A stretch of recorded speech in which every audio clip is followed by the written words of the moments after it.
Mukhang meron pa habol na trade ang Barangay Ginebra bago magsimula bago matapos itong finals, at ang tinutukoy natin dito ay isang 3-team trade kung saan kasama ang kanilang sister team na San Miguel Beer.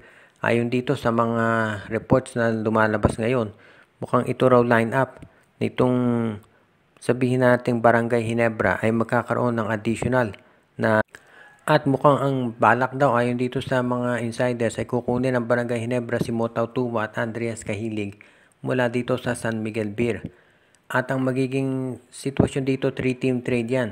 Itong San Miguel, Terra Firma at Barangay Ginebra mag-uusap. So magiging palitan daw ng tao ayon doon sa mga reports. Itong si Motaw Tuwa at Andreas Kahilig mapupunta dito sa Barangay Ginebra. Samantala namang ang SMB makukuha itong si Kay Marcarino, si Mark Nonoy at yung first round draft pick nitong Terra Firma Jeep. At ang Terra Firma naman makukuha ay mula dito sa Barangay Ginebra itong si Ben Adamos at isasama na itong si Bon Pesomal at Jason David. So yan daw ang magiging palitan ng tao. Para sa Barangay Ginebra, maganda itong trade na to. Unang-una itong si Andreas Kahilig, iyan yung physical na power forward na magagamit nila. Ito yung talagang player na talagang ma-physical paglaglaro at magaling sa hustle defense yan at sa mga loose balls. May 3-point shot din ito kaya pwede ito dito para sa lineup ni Coach Tim Cone. Kapag hindi nakiklik yung scoring ni Malonzo, pwedeng gamitin itong si Andreas Kahilig.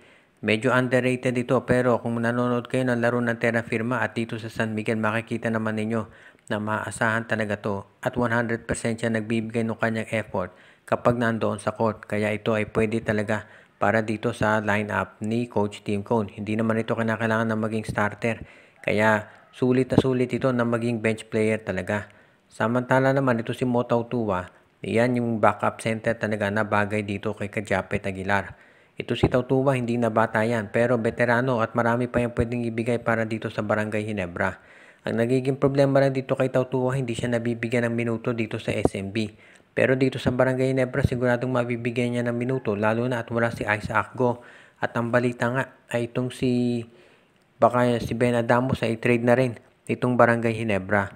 Kaya magiging maganda ang sitwasyon dito kung sakali na matuloy ang trade. Dahil dito si Tautuwa naman ay hinahanap lang talaga niya ng playing time para patunayan na deserving pa siya dito sa PBA. Kaya asahan natin na magiging maganda ang resulta nito para dito sa lineup ni Coach Tim Cone kung sakasakali.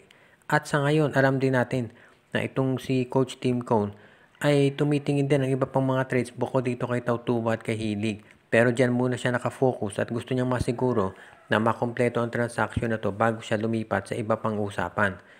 At of course, alam natin na pag-uusapan itong finals ang Barangay Ginebra ngayon. Ready na raw dito sa bounce back na gagawin itong si RHJ. Alam nila nagagawa na paraan ito si RHJ para bumawi dahil hindi maganda naging performance niya dito sa game 2.